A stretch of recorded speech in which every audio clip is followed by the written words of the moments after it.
Bonjour Catherine, Bonjour Emmanuel. merci de nous accueillir sur le plateau de Meeting Point, euh, qui est un spectacle, une réflexion sur l'identité qui passe par le prisme de quatre personnes.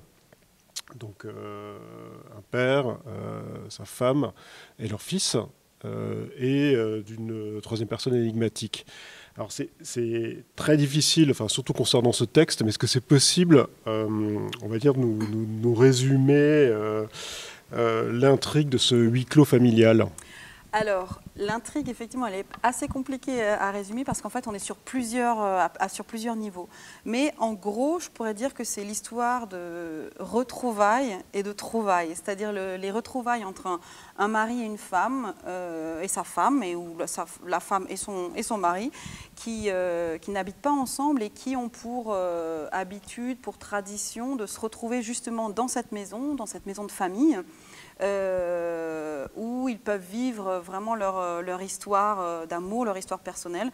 C'est tous les deux des artistes. L'homme est réalisateur, la femme est actrice.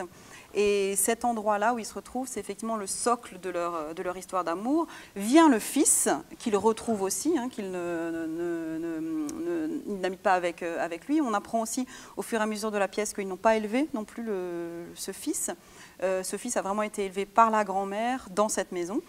Et puis, donc voilà, on a retrouvailles sur retrouvailles, mais très vite, on a un quatrième personnage qui entre comme par effraction et qui est une inconnue, qui va révéler la maison et qui va révéler tous les non-dits en fait, de cette famille et de façon plus générale d'une famille alsacienne. Et donc, des non-dits de ce territoire-là, à la frontière, ballotté entre la France, l'Allemagne, entre les guerres, entre la paix. Et c'est aussi, du coup, l'histoire, au-delà d'être une histoire de famille, c'est vraiment l'histoire d'un territoire. Et c'est vrai que tu parles de frontières. Donc Meeting Point évoque cette thématique qui est matérialisée, on va dire, par ce mur qu'on voit derrière, qui fait partie du décor, qui est un des murs de la demeure. J'aimerais que tu nous parles un peu de ces choix scénographiques qui ont été faits.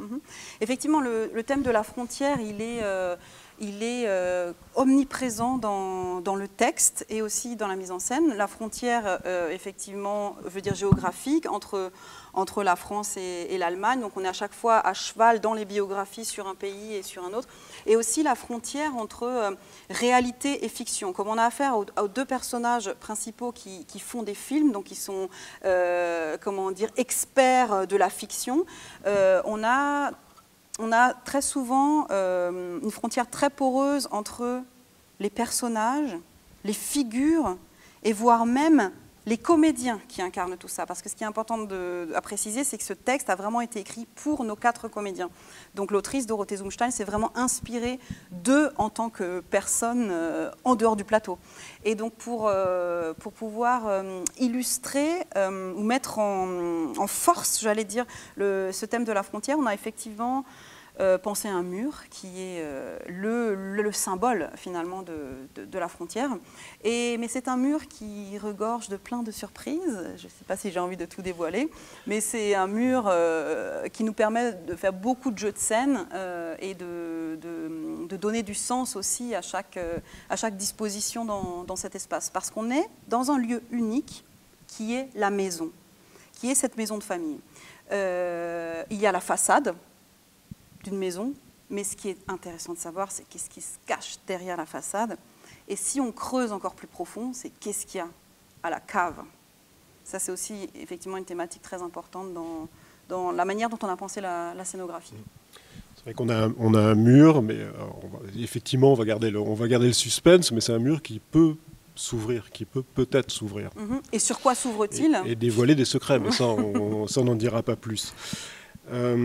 On sent aujourd'hui comme hier, en temps de paix comme en temps de guerre, une présence aux aguets derrière les volets rouges, verts ou bleus qu'une main invisible referme en un clin d'œil. Alors c'est un extrait du texte très poétique de Dorothée Zumstein.